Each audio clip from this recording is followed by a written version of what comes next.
What is up, everybody? It's Dr. Vibe here, host and producer of the award-winning Dr. Vibe show. As always, I like to say you're blessed, highly favored, a magnet for miracles, and a solution for someone's problem. Also know I am a certified empowerment coach, president, and CEO of Express Your Vibe Coaching and Communications, and this is the home of Epic Conversations, and I'm the host of Epic Conversations. Starting a little bit late today, but I think between Dr. Tachi and myself, we found a way with our live streaming because we've had challenges live streaming today. But we are back, and I am humbled and blessed to have two powerhouses back because the demand is there. And first up, we have Dr. Tachi from Fort Lauderdale. How we doing, Dr. Tachi? I am fine, but may I tell you I am not from Fort Lauderdale. I simply live here. Live. Sorry, I should know better. Can I do this and get forgiveness? Wakanda Forever will work today. Okay. Yeah. Between you and I, definitely. And from, are you in Bolivia? Are you in another country? Because Leah's a world traveler, so we never know where you're at. That's true. I'm still in Bolivia. I'm just in a different city. Okay. Well, this is fantastic. Well, last week we had such an epic conversation with these ladies, and the audience wanted them back. So, as always, I have my friends say, what do you want to talk about? So, I'm going to let the lady who brought this conversation live today introduce the conversation. So, Leah, what we talking about tonight? Well, we are going to be talking about why it seems like Black women are demonized more than Black men when they choose to date or marry outside of the race. I brought this up because I've been seeing a lot of things in media lately and in conversations with my friends where it seems like Black women catch a lot more flack and are criticized and given side eye and talked about when they decide to date outside of the race. Whereas for Black men, especially prominent Black men in larger society who regularly date outside of the race and prefer to, it's just sort of accepted. And so I kind of wanted to talk a little bit about that phenomena and get to the bottom of why that seems to be the case. Why is it okay for one and not for the other? Fair enough. Tachi, when you saw this topic, and I'm looking at Tachi's face right now, I'm going, should I duck now or should I run now? So Tachi, what were your first thoughts when Leah brought this to the table? Oh, it's true. It's 100% true. People are not interested in the happiness of Black women. They're interested in Black women being strong. They're interested in Black women being intelligent, smart, all these other qualities. But happy? How dare you? So your happiness has to look like the way society, Black men, etc. wants your happiness to look. Okay, you know I love to listen. You have to go deeper in saying people are not interested in Black women's happiness. Why do you feel that so? Oh, absolutely, because we've been positioned, and again, this is not anything that happened overnight. This was centuries of conditioning when it comes to these types of things. If you go back to, I'm not going to start, let me not start with African society, because that's something different entirely. But when you start with the African presence in the Americas, and consistently, Black women are, of course, having to head the households now because families are being split apart. So that legacy of what we see today is, a legacy of what happened in the times of African enslavement. I hate saying slaves because that's a condition. They were enslaved Africans. So that's a legacy from that time. So from that time, we're seeing where your happiness is secondary to the struggle. Your happiness is secondary to your children's lives. Your secondary, basically, as a Black woman, is happiness. And so that's why I'm saying there's no interest in the happiness of Black women at all. Even when, there's this whole thing about the quote-unquote angry Black woman, which is the meme, as I call it, or the stereotype of the angry Black woman. So number one, that's not entirely true. I know several Black women who are quite happy. But even if it were true, do Black women not have the right to be angry? I'm just saying there's a lot that has gone on. So because of that, there's I think there's less of an interest in Black women being truly happy. You're supposed to be, you are a sacrificial lamb for others first, and then if you happen to be happy second, that's nice. Exactly. Leah, I know that you're agreeing with that. What would you like to add to that comment?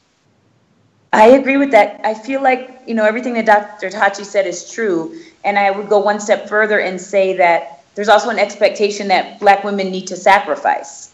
Because sacrifice for the struggle, sacrifice for the community, sacrifice for their man, sacrifice for their children. And somehow in all of that sacrifice, they're never sacrificing for themselves. So in order to uplift the Black man, or uplift the community, which is totally on the backs of Black women, by the way, there's no room left for their own happiness. There's no room left for their pursuit of love in whatever form that takes. And then when they actually are audacious enough to put themselves first and seek out love in whatever form that takes, they're demonized for it. Mm-hmm. I didn't get a chance to research deep into this, but maybe both you being Black women can give some perspective on the history of this issue. Any comments, any perspectives from historical place that you'd like to share with our audience? So I think my limited knowledge of this in a historical sense, I will share a little bit of this. I think, for a very long time, there had been a reluctance by Black women to date or marry outside of Black men for a couple of reasons. Two being that you felt like you were betraying Black men or betraying the race when you did do that.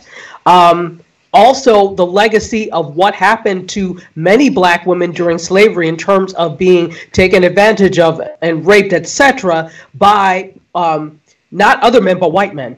Okay, so there is that feeling there of, why would I, when XYZ happened historically and nothing has seemed to change, so why would I do that? And then, the third thing is, we have done such a good job of cultivating self-esteem, regardless of whatever happens. Most of our movements are rooted in self-esteem. In fact, it was Bell Hooks in Salvation, Black People in Love, that talked about the fact that so many of our movements, while we had made strides, have not been complete successes because they lacked a love ethic and they were too busy about cultivating self-esteem in Black men and women and children. So I think those are three reasons that there tends to be more villainization is not a word, but I'm making it a word. More villainization when it comes to that. I think I'm not just blaming men. We have also been guilty. Black women have been guilty of perpetrating that. So for every oppressor needs an accomplice. So, and I would add one thing to what Dr. Tachi said. I agree with everything. I would say for me personally, and this isn't just my own experience, but one that I know many of my other Black females have shared, I don't trust when men of other races are interested in me, because I think for so long Black women have been fetishized, eroticized. We've been told that we're the Hottentot Venus. Everybody thinks we're fast. Everybody sexualizes Black women. So I may have missed out on opportunities to find love with men, non-Black men in my past, because I didn't trust that their interest in me was genuine. So I shut them down before they even had a chance to say hello to me, because I didn't trust that their interest in me was beyond the sexual realm, which probably was my bad. And I agree that, I'm not going to put all the fault on society and Black men. I think some of it is Black women perpetuating these same, legacies that we've carried down over time, and we put it on ourselves and we teach it to the next generation.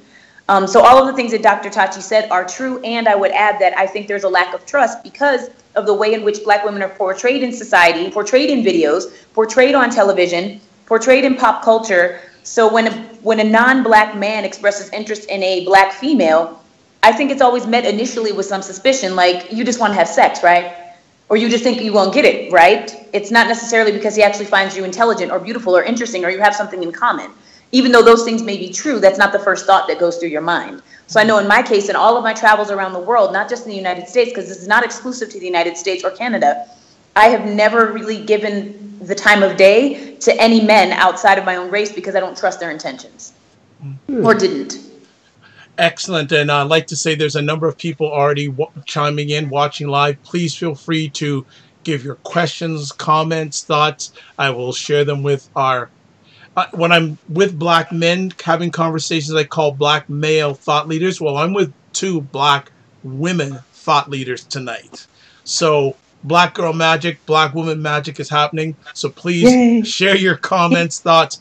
Dr. Tachi, Leah mentioned the whole aspect of media to this subject, and media is your wheelhouse. So what would you like to say about how the media has contributed in a not positive way when it comes to this subject? Exactly what my soror said. She was talking about the whole she was talking about the whole fact of being hypersexualized, the Hottentot Venus, and that type of thing. And I think it's because of stereotypes. I won't even say past stereotypes, because we still see aspects of it. It continues, and it continues not by our own hands. Mona Scott Young, Love and Hip Hop. So it continues, we perpetuate this as well. And so you see that in the media in not a positive light, because there still continues to be the perpetuation of the old stereotypes, the not so much the tragic mulatto, but sometimes the tragic mulatto, all the different stereotypes that you've seen still have not gone away. They still remain at the surface. And I think that's what we're seeing in media. Although I will say, on a note that you could perceive to be positive, you'll look at commercials and you're seeing handfuls now that feature families that have a black woman and a man of a different ethnicity. Most of the time white, but some other times other ethnicity.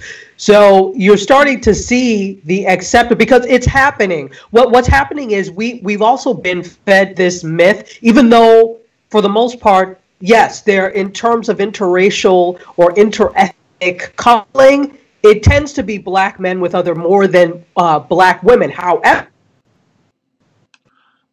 okay, unfortunately, we lost Dr. Tachi for a I'm moment. here. Oh, you're okay. Oh, okay. Now you're back. Oh, maybe it's that camera you have. Huh? We lost you for a second, and then you came back. So I don't know. Maybe it's that same camera issue you have on your. No. I'm using my laptop camera now. Yeah, I'm not using we lost my you for other a second, camera. but it's all good. You're back. No problem. Okay, fantastic.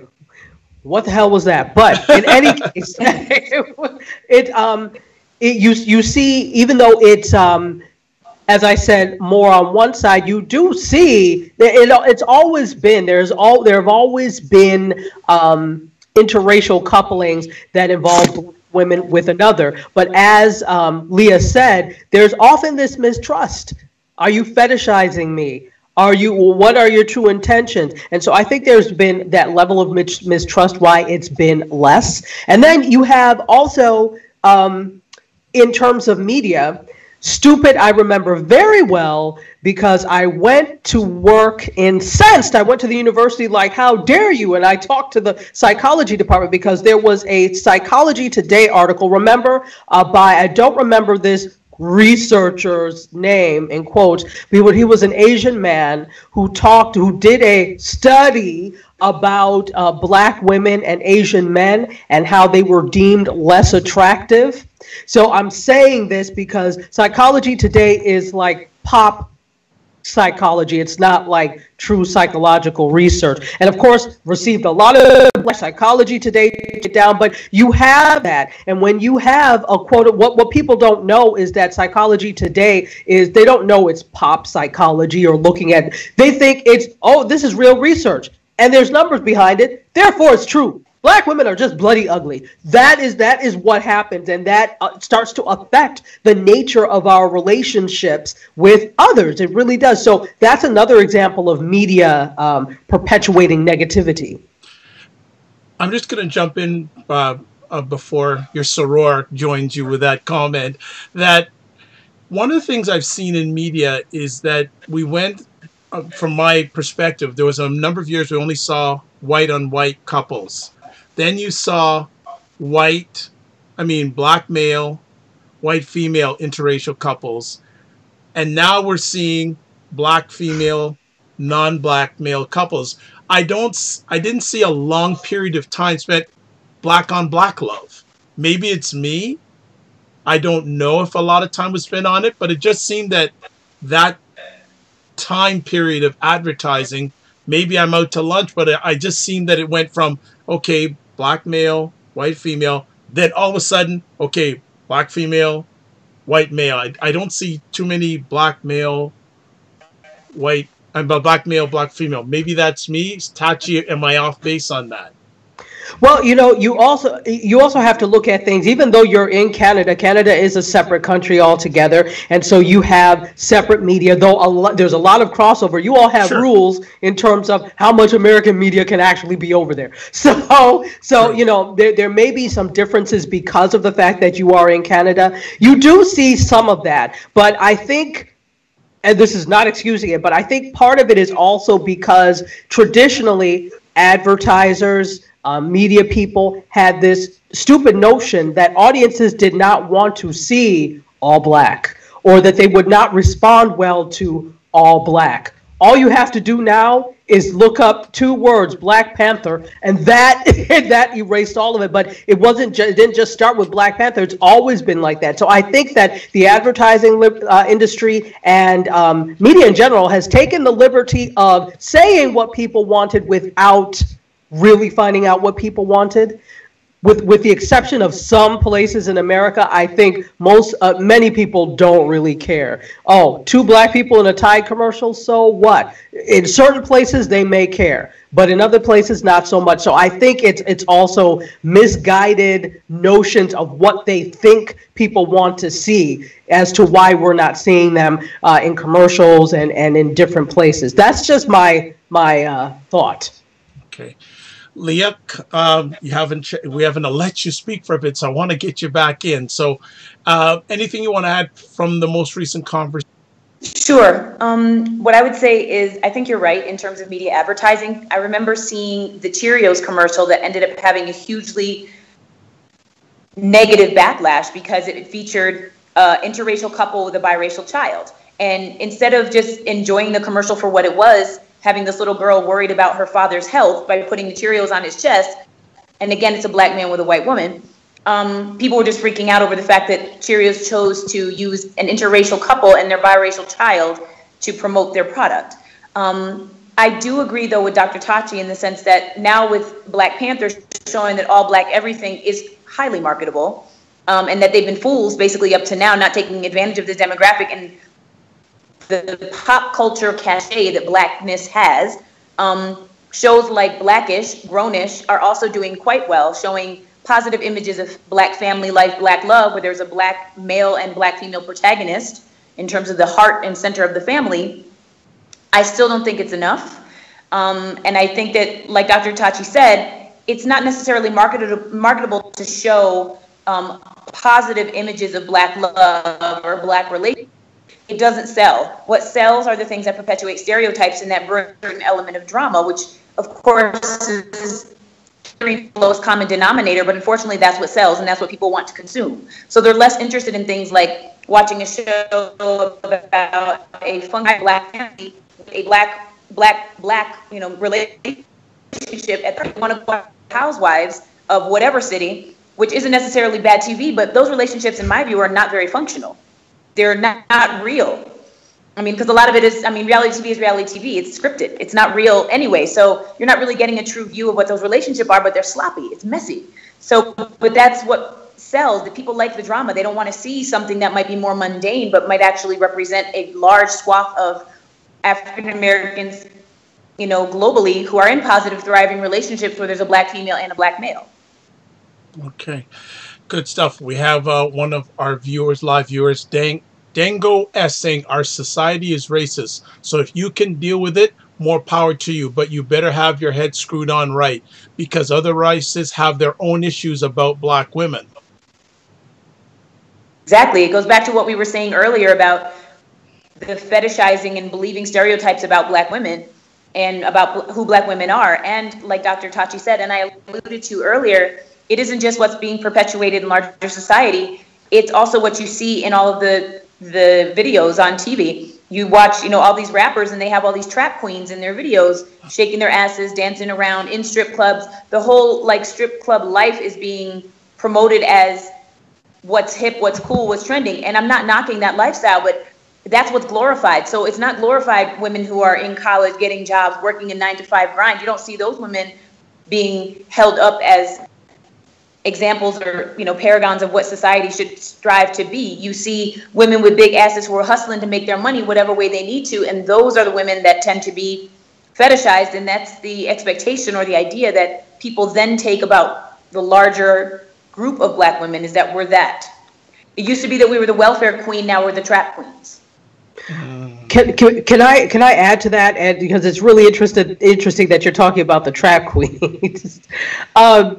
I was, how it's like the train wreck and you can't help but watch. So I was going past Love and Hip Hop, and one of the characters from Love and Hip Hop, Stevie J, I actually went to high school with. And so every time I'm like, okay, this is interesting. What is he saying now?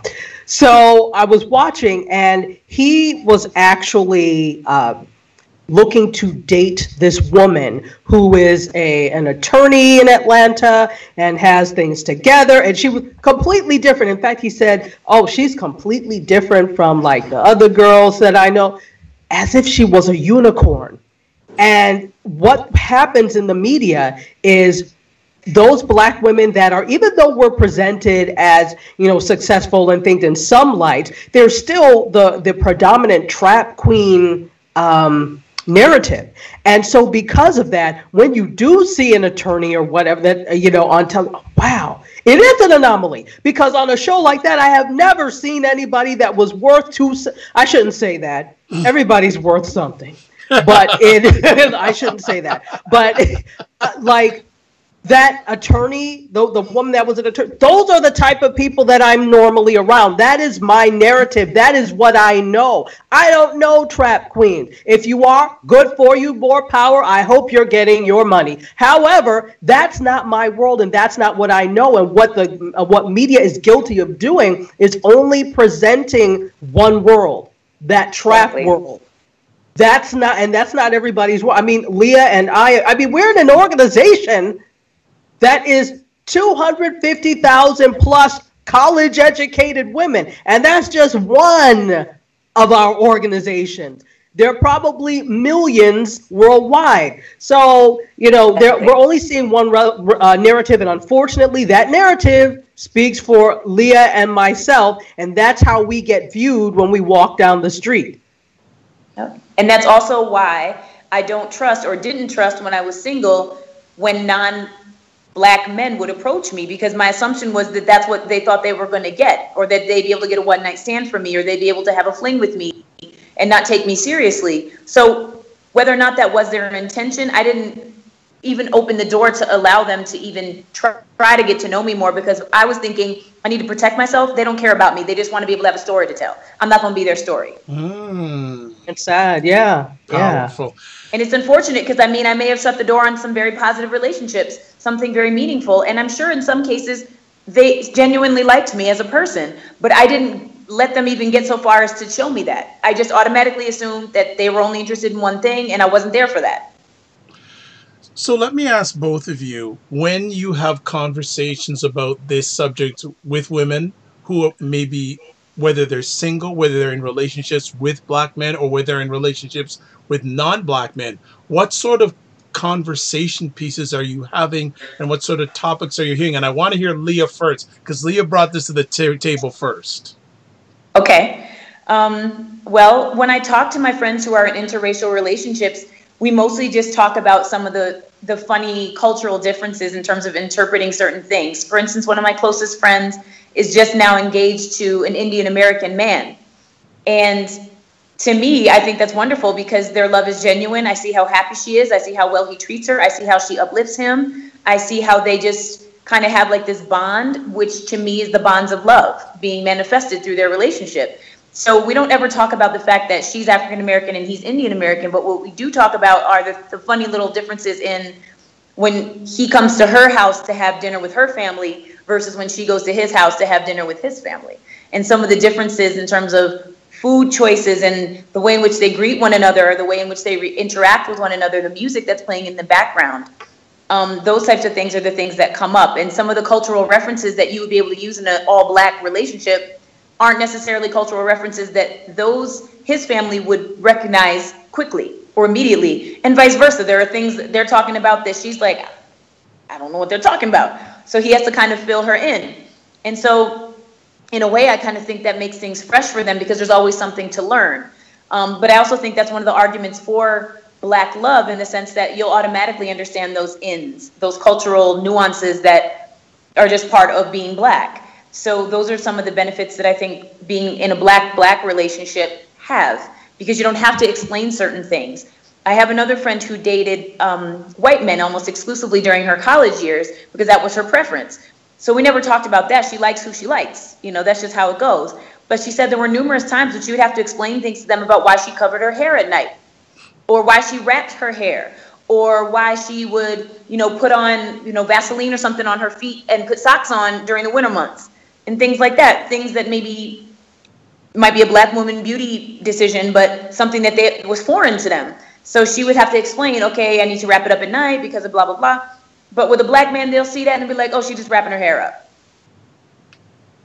So we end up usually having conversation about those little things that exist in Black culture that don't exist in other cultures, and vice versa. In the case of my friend who is engaged with the Indian American man, his family has cultural things that she does not understand. So he has to explain those things to her. Okay. Dr. Touch, anything you want to add? No, that she basically summed up everything. It's interesting. Go ahead. Sorry. So I'm going to take this to another room in the house here. Okay. Of course, I'm sure you have some thoughts about Black men when it comes to this subject. So who wants to jump into that room first? Leah. Thanks. I mean, I'm not exactly sure what you're getting at, but I think you're saying in terms of like the sexual compatibility, or no. Actually, where I'm going with this is that the topic is that Black women who date out of race get more of a hard time than Black men. Yes. So I'm where I'm going with this is how do these Black women who are dating out of race, how do they handle the Black men who aren't for it, or the Black community that's not for it? Because you've already spoken about the non-Black community, but let's talk about the Black community when it comes to this subject, whether it's Black women, Black men. They're either pluses or not pluses, especially many of them not liking it. Sure. Or what I'm saying, giving the men the easier ride. Or giving the men the easier ride than the woman. They are. Just period. I would say what I've seen and what my friends who've dated outside of their race, females, specifically Black females, they are given a harder time. They're teased a lot more about it. Like, oh, did you bring your white boy? Oh, you're a sellout. Oh, you're a traitor. You need to get you a Black man. Why are you giving all your good stuff away? Those types of things. Comments that are never made to the Black male equivalent who's dating a white girl. They might get teased a little bit, like, oh, you're just doing it for the sex, or there's like rumors that, white women are more willing to do certain things sexually than Black women are, or they're easier to get along with. Black women are difficult, that kind of stuff. So they're wanting to go the easy road. So I feel like they get razzed in those types of ways, but I definitely feel like Black women in general get a lot more flack for dating outside of the race. And usually it's like what Dr. Tachi said earlier about being a traitor. A Black woman's role is to uplift the Black community. A Black woman's role is to support the Black man. So by being with someone who is not Black, she's already denying those things and those responsibilities that she's innately responsible for. And so I think that there's some level of, belief that that's the case, whether it's on a subconscious or conscious level. And so I think every time I've seen a Black woman with a non-Black man, there's always head turning, there's always whispering, there's always somebody has something smart to say. Whereas when you see a Black man with a white woman, yes, usually there may be some snide comments, but people are just it's more like accepted. They're like, okay, whatever. And the argument that I always hear that black women are frustrated with is, especially with our prominent football players, basketball players, movie stars who don't have black wives or don't date black women and choose to be with non-black women. And the question is, why are you not choosing to be with a black woman? Why are you choosing to deny the opportunity to spread wealth in the black community by having a black mate? Now what you're doing by marrying another white woman is continuing the perpetuation of white wealth and black poverty, because now if you die, all your stuff goes to this white woman and her white family. So I'm not saying that there's not genuine love in some of those relationships, but that's the argument, and those are some of the things that I hear. Tachi? So it goes back to black women's happiness being secondary to everything else. That at the crux of it, that's it. That people are not interested, even black women are not interested in the happiness of black women, because at the end of the day, it's, I've dated every ethnicity. And I've never been silent about that. And my thing was like, I dare you to say so, any of you, I dare you to say something, because at this particular point in time, I am with who is respecting me and who makes me happy.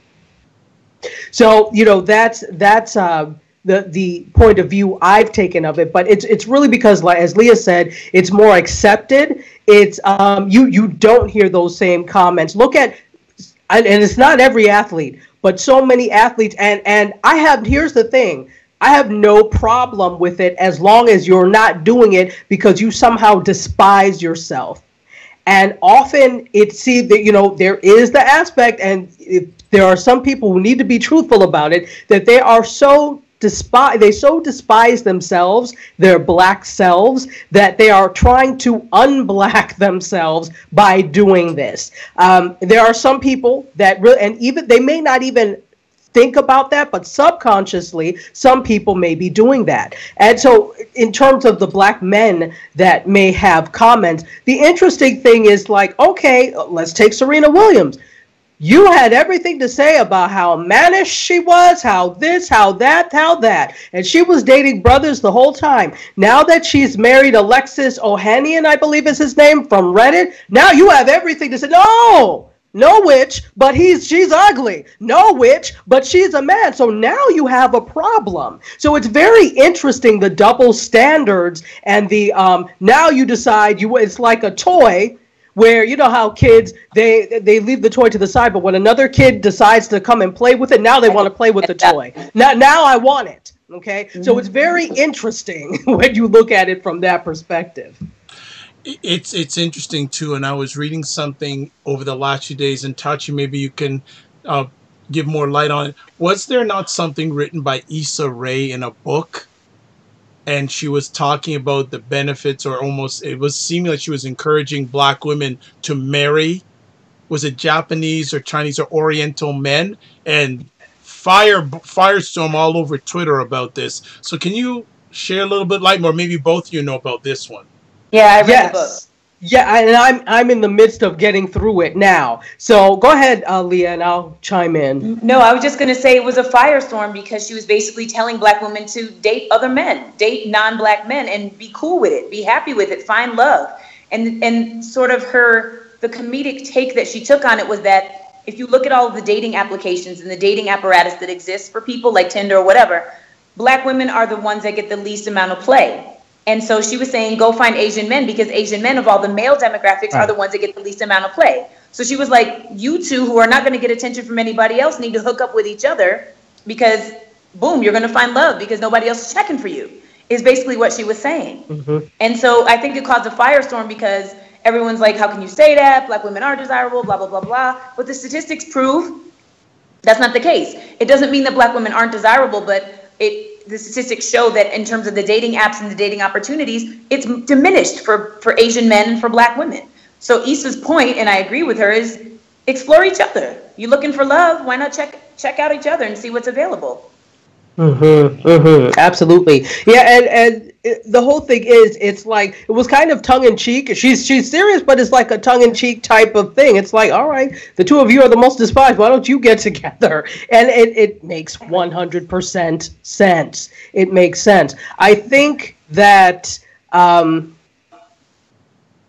It's interesting how much people have to say about the topic, yet nobody has a solution.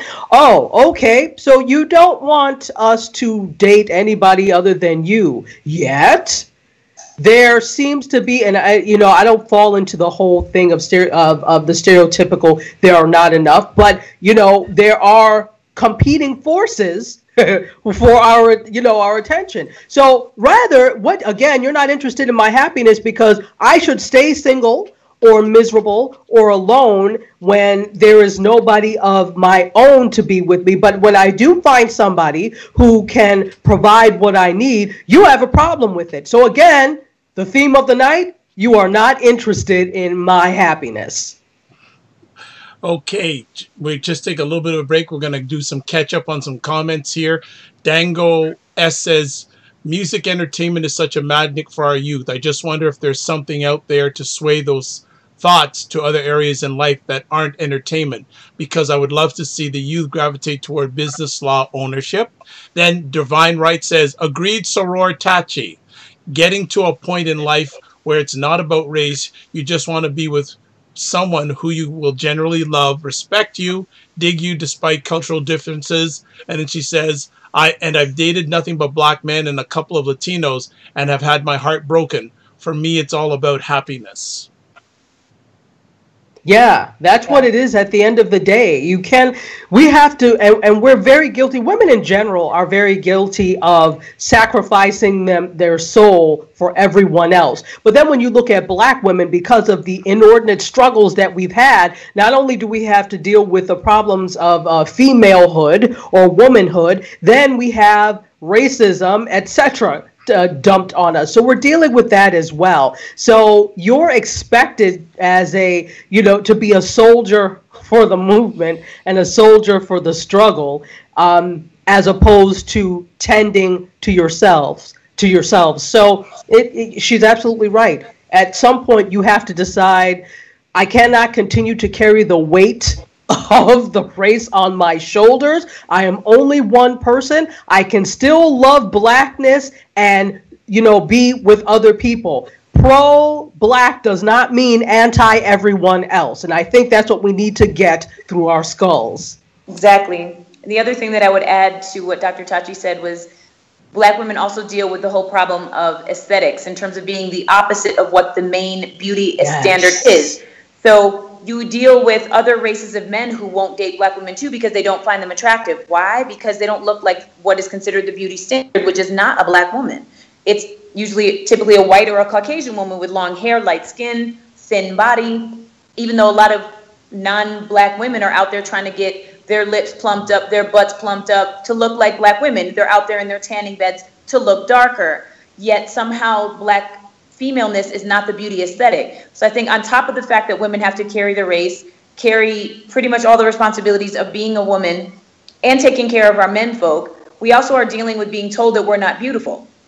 So then we don't see ourselves as beautiful. And so if we don't see ourselves as beautiful, then no one else will. So that is why I think black women are treated as though they're the undesirables of Western society, even though we actually set the beauty standards in every way. Because if you look at pop culture and the things that are considered the standard of beauty, more and more they're trying to adhere to blackness without looking black.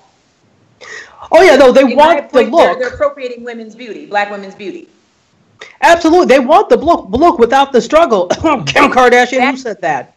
Anyway, so it's really it's all well and good and cool to have that appearance because you can't tell me now. So anything they have about the European standard or ideal of beauty as being the thing to achieve is null and void because you've proven that that is not the case. That's something that is created because you have to have something that separates you from others in order to feel good about oppressing them. So the fact that we look so different, that's it. That's the thing that we're going to use to oppress them. And then we'll make up things about intellect. We'll make up things about ability. But we keep knocking the things out of the box.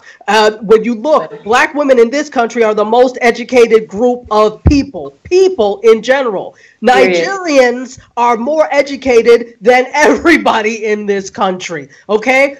So we keep knocking these fallacies out of the box. So with the beauty thing, the fact that you want a tan, the fact that you want a bigger posterior, the fact that you think small waist and big hips is cute, the fact that you like the fact that there's texture to the hair, that shows that there is something to the beauty of Black women that you are envious of.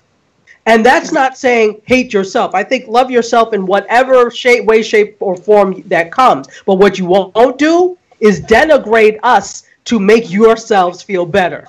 What's my thing? Be excellent. Exactly.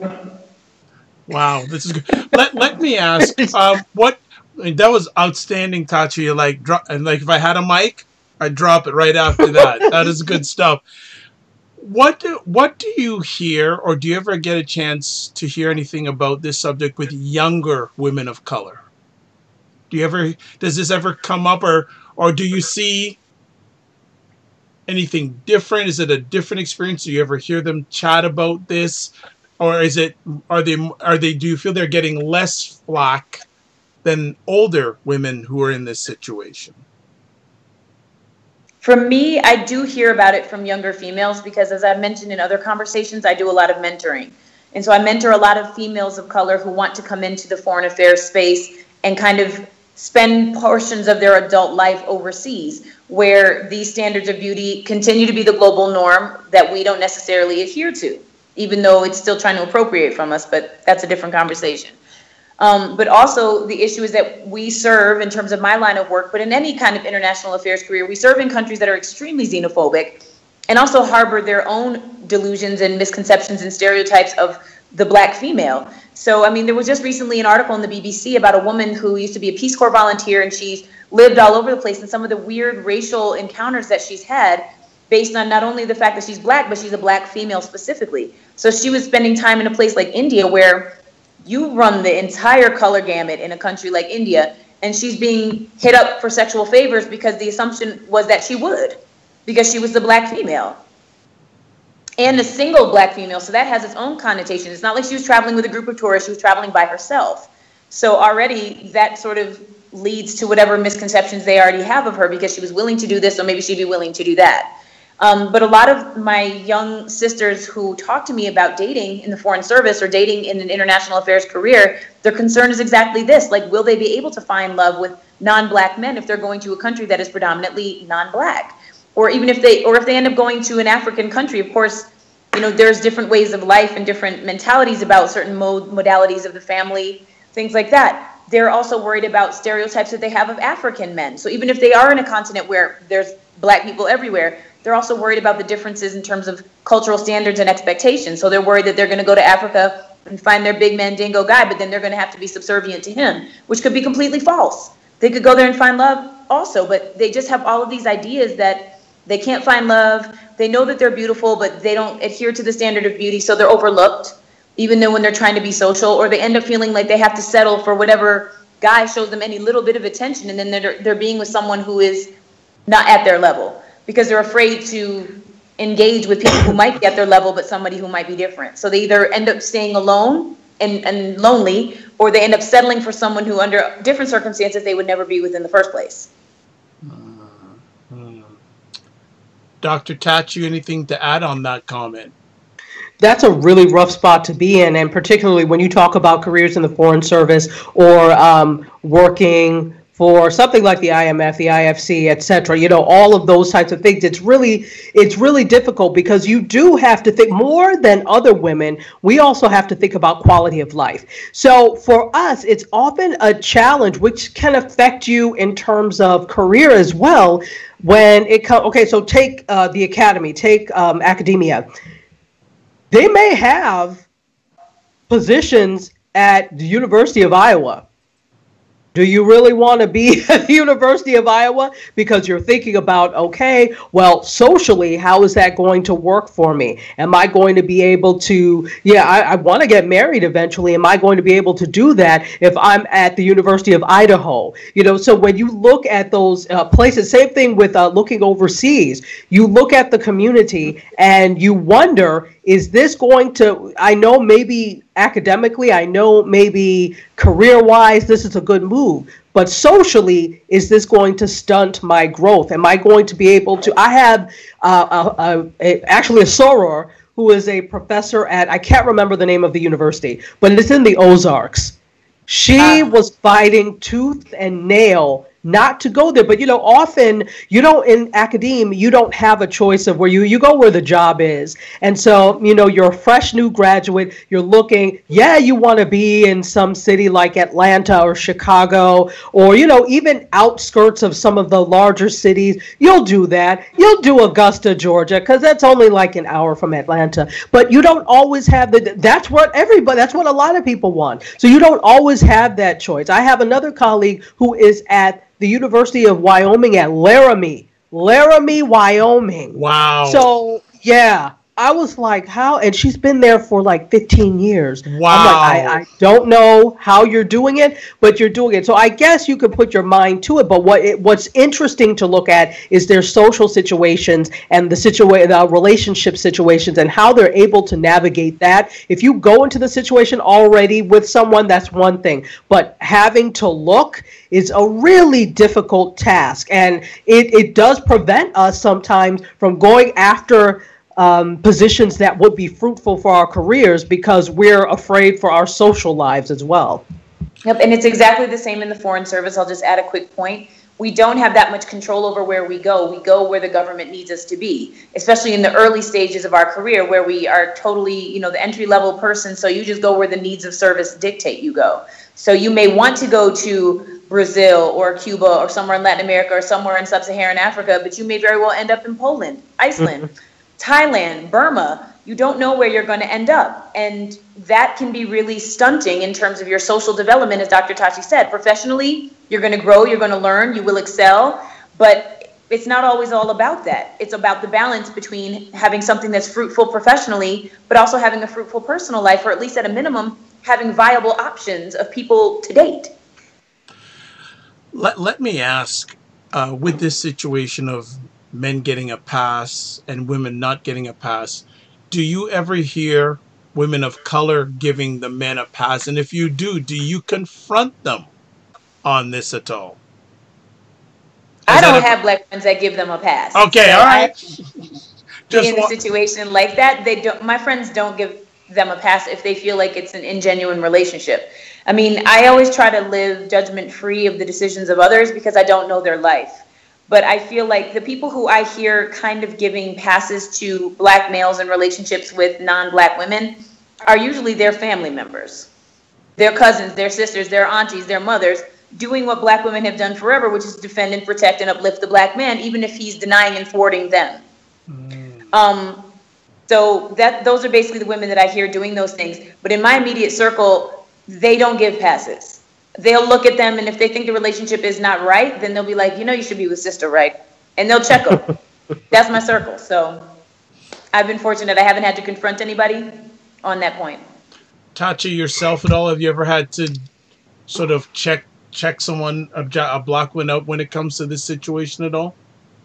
No, I don't really have any friends who give people passes when it comes to that. And, obviously as I said, I've dated the gamut. So I look at it from the sense of like, well, I have no business saying anything because I've dated the gamut. But when I dated, I'm also very aware that I'm black, very aware of who I am, and I'm not doing it to water down who I am. So I'm going in because this person is awesome, as opposed to this person can elevate me or do whatever because of who they are. So it's a different case. I really don't have any friends who will give them a pass, but I will say this, that if there is, for example, a black man who dates non-melanated or melanated but not black outside of the race, outside of the ethnicity, and they make excuses for why they went that way as opposed to us, then I'm like, you know what, that's fine, because you're not somebody we need anyway. Go on. Go on and be with whoever, because we don't need you anyway. You are not at the caliber for us to engage in conversation. I bid you adieu. That's a Mediascope line right there. I do. But that to another point, though. Another piece of this whole demonization thing is when Black women date outside of their race, it's for love. In most cases, they find a genuine connection with somebody else. But what I hear in many cases from Black men who date outside their race isn't necessarily because they found this woman more attractive than a Black woman, but it's because they have something negative to say about Black women. They're too difficult. They don't stay in their place. They don't know how to listen. They give me a hard time. They talk back. These white women or these non-melanated women know their role. They play their position. They're more subservient. So I hear like excuses like that being made, and I really don't know how to reconcile that, because I don't hear that from Black women when they date outside of the race. They date outside the race because they met somebody they liked. But when I hear from Black men, they usually use their disdain for Black women as a reason or an excuse as to why they're dating white women or non-Black women. Because Black women are like this, and that. That's why I'm not dating a Black woman. But I don't hear Black women saying that about Black men. Yeah, it's interesting. It's like, okay, you've heard this all the time. It's like, well, when I was like in grade school or when I was in high school, no Black women were checking for me. So I'm like, well, could it have been you? Why is it always us that is the problem? Maybe you were just deficient. How about that? But it can never be you. And that's the thing. I think we've also done, here's a self-esteem thing again. We've done such a good job of pumping ourselves up that you believe that nothing is wrong with you. Really? And I'm not just saying Black men. I'm saying in general, but we're talking about Black men here. I'm like, are you really that secure in yourself that you believe you are not the problem? No, it can't be you. It's all these Black women, because you've dated every Black woman, by the way, right? And we're all the same. Yeah, exactly. The other thing that I hate to hear from Black men about Black women is Black women have attitude. Mm-hmm. So because we have bad attitudes, they want to go be with someone who's easier to get along with and stuff like that. I can't stand to hear that, because I'm like, your mama Black, your sister Black, your auntie Black, your grandmama Black. So how are you, if you say that about me, you're talking about your own mama, and you know that's not true. And why would you assume, like Dr. Chachi said, that all Black women are the same? There's such a range of diversity in any race, that why would that be different for Black people? It's not. So I feel like you may have run up against some bad ones. I mean, we all got to go through the frogs to get to the prince, or the princess as it would be. But why would you make that assumption or apply a couple of bad experiences to the whole group? You know, I don't understand that kind of thinking. I don't. No, and then the whole thing is, but you don't see your attitude. The attitude that you're just giving me now. Exactly. I'm like, so we've been so bamboozled into these stereotypes of who we are as people in general, world over, and the one with attitude and unworthiness has just stuck to Black women. But I'm like, do you know how many non-melanated women I've seen that have attitude all the time? Do you know how many? Microaggression is attitude. So when you work with some of the non-melanated women and they have all these microaggressions, that's serious attitude. And look at you, sir, young man. What you just gave to me right now was attitude. So the fact that they're so able to, it's deflecting. You see this in yourself, and so you deflect it on us. Now, I'm not saying that there are Black women that don't have attitude. Absolutely they are. Just like that microaggression white woman that had the attitude too. Exactly. So you cannot put it on one ethnicity or one race of people. And it's stupidity. I don't know why we are so, that's another thing. We're too nice to people. You all are stupid that are doing this. I'm not going to sugarcoat it. I am not going to suffer fools. You're stupid. And until you take the time to go and research and understand, I have no use for you. You are a waste of DNA. So. Yeah, it's true. I'm loving exactly. Tachi. Like my attitude is, I feel same as Dr. Tachi. Like if I encounter a Black man who's saying these types of things, ain't nobody got time for that. I already know where you are mentally, and I'm not going to waste my time trying to convince you otherwise, because I know I couldn't do it even if I wanted to, because you don't hear me. You won't be able to hear me. You won't be able to take on board what I'm trying to say to you. You won't be able to, take on what I'm laying down. So I don't bother. And so in those cases, go on ahead, because you know what? You still going to have Black babies. Even if your woman is white, Asian, or something else non-melanated, because of your ass, your kid's going to be Black. So I don't know what you're going to do about it, but that's the reality. And, adding to that, now we're talking about procreating and bringing life, regardless of whatever society sees your child as black, even if they are half of Exactly. black. Society sees them walking down the street and they are black and they are treated as such. And often the acceptance comes from the black side of the family as opposed to the other side of the family. Where do you think they're spending the night at grandma's house and all their cousins? It's usually with the black side of the family. So there's more acceptance. So here's the thing. And it's not, it takes a very special person. And these are the things that you think about that are in conversation. You don't have to, you were talking about explaining before. There's nothing that you have to explain to us about raising a black child. But there's all sorts of guidance that is needed, all sorts of questions in your head when you are not black and you're raising a black child. It's difficult. It's very difficult. And I'm not saying that should be a reason. That right there, they can't raise. I'm not saying that. What I am saying is that these are all things that I've heard and these are all considerations. And it's interesting that nobody thinks or talks about that. You hear the black woman that will whisper, like, you see her hair? Why couldn't she take her to somebody to get her hair done? Those types of things. Mm-hmm. So it's just interesting because what that says underneath is that you don't trust us and we are not good enough to raise your children. That's what that says. Yeah, that's good points. Good points. Well, I just read some comments here that are still coming in here.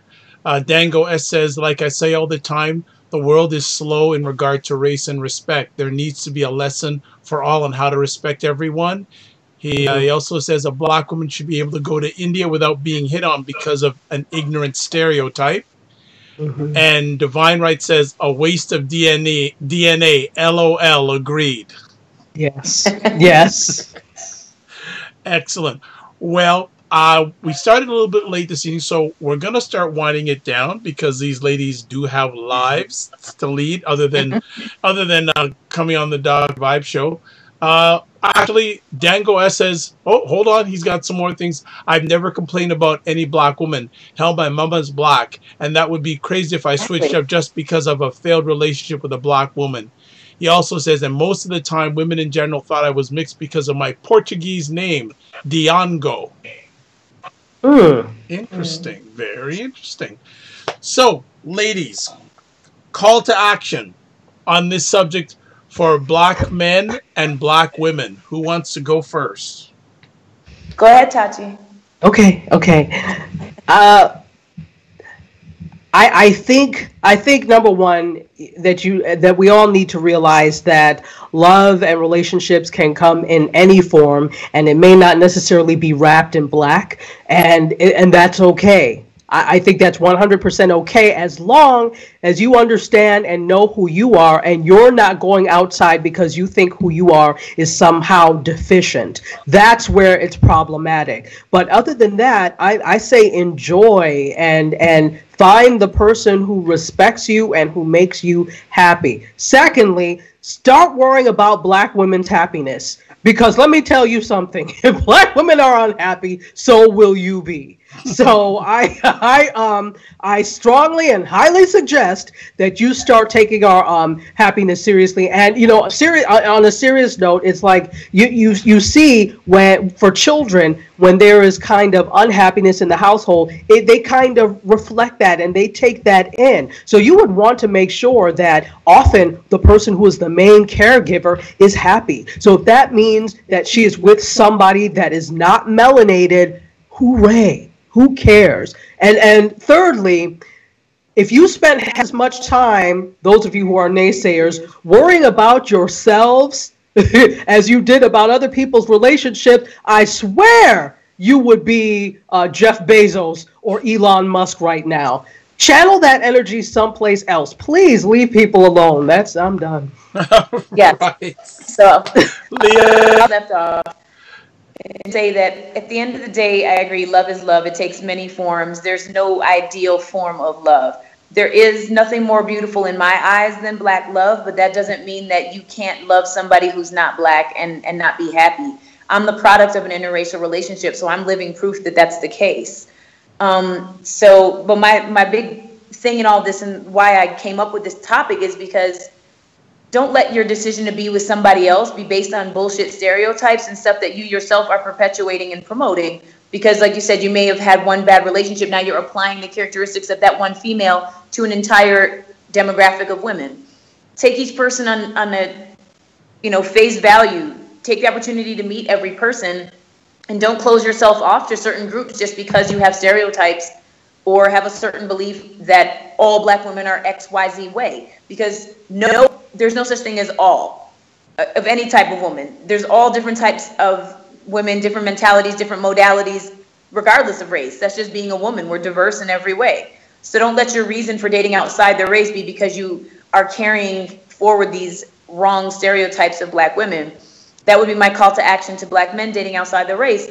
And black women, going back to your comment earlier, Dr. Vibe, about Issa Rae's book, date outside the race. Find love. Be happy.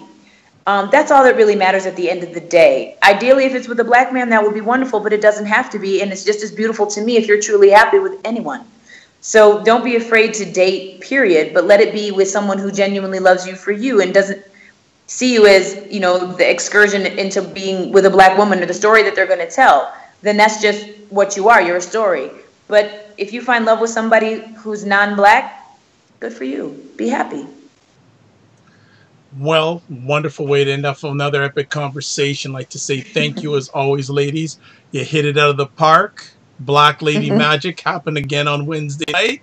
This is all good. Before we let you go, Tachi, how can people find out more about you? Okay, so you can reach me on Twitter at Tachiada, Tachiada, which is also my handle on Periscope. On Instagram, I am Dr_Tachi.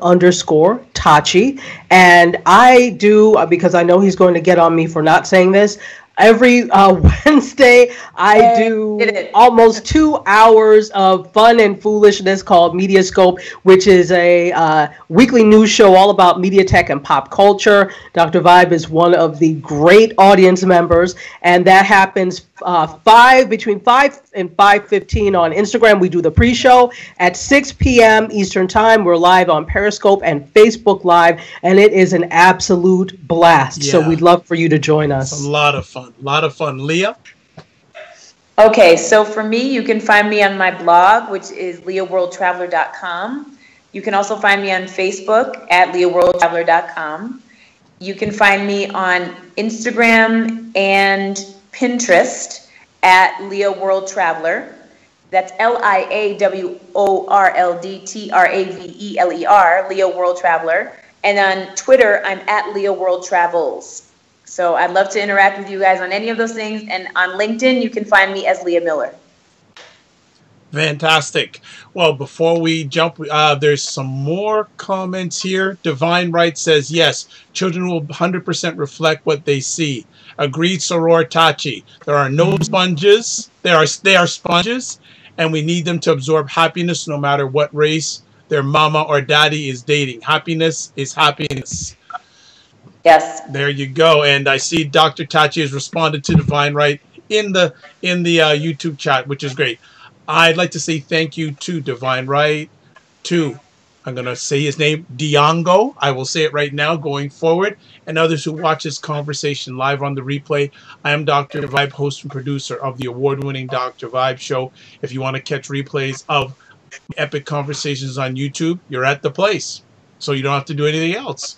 Lazy and easy. If you want to listen to replays of my audio epic conversations, you can go to my website, thedrvibeshow.com. You can also listen at Apple Podcasts, Stitcher Radio, TuneIn Radio, Google Play Music, and iHeartRadio. Selected audio replays at thegoodmenproject.com and also WJMS Radio out of New York. And if you're following me on Periscope, I'm now beginning to do replays of some of the epic conversations I've had video-wise over the last 2 years. And probably tomorrow night at 9 o'clock, you'll see the first time that these ladies were together on my platform. So just follow me on Periscope, and you'll see them live. And this is why we're doing it again tonight, because so many people come on when they're dropping knowledge bombs.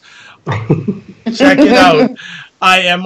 You can also check me out if you're looking for some empowerment coaching. I'm a certified empowerment coach, president and CEO of Express Your Vibe Coaching Communications. If you want to touch base with me at Twitter, it's DRVIBESHOW.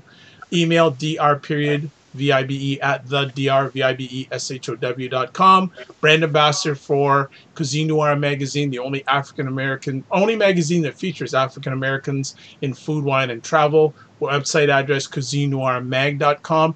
And finally, if you would like help, if you're a business or entrepreneur getting media promotion, I run a service called Getting Media Coverage. Real simple. So, one other thing. Dr. Tachi, one of the shows she does, got some acclaim. So why don't you tell us quickly what the acclaim that you got? Oh, you mean the podcast? Yes. Oh, yeah. Oh, yeah. So I also am the co-host. I forgot. I keep forgetting. Yes. I'm the co-host of a podcast called TV Channeling. Me and my wonderful friend Kevin, who is out in LA, do a podcast on TV. And we do TV reviews. We talk about film and entertainment, basically the industry.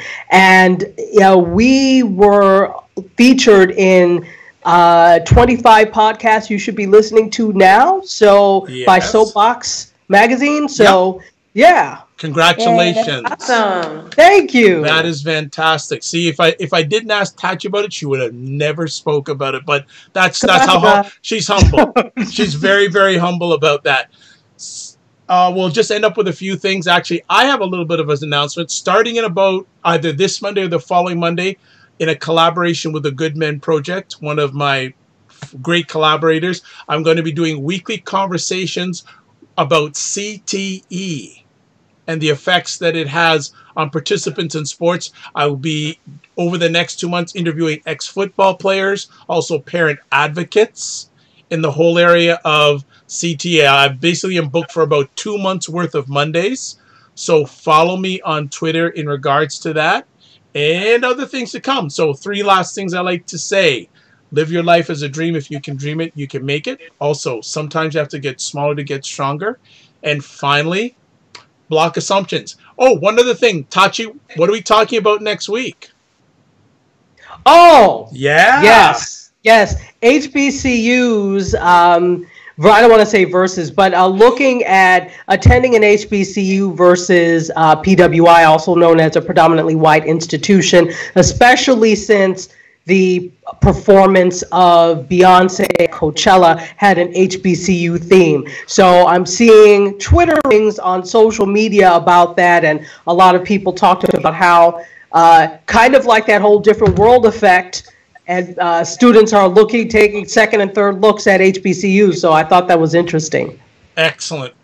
That is, looking forward to that epic conversation. And I always love when my friends bring great conversation topics that you don't see being talked about online, traditional or social media. So get ready for that. That's going to be excellent. And Diongo, I do have your Twitter handle, so I'm going to start following you after this conversation. God bless. Peace to you all. Keep the faith. And my heritage would always say, walk good. Thanks for listening and watching. See you soon. Good night.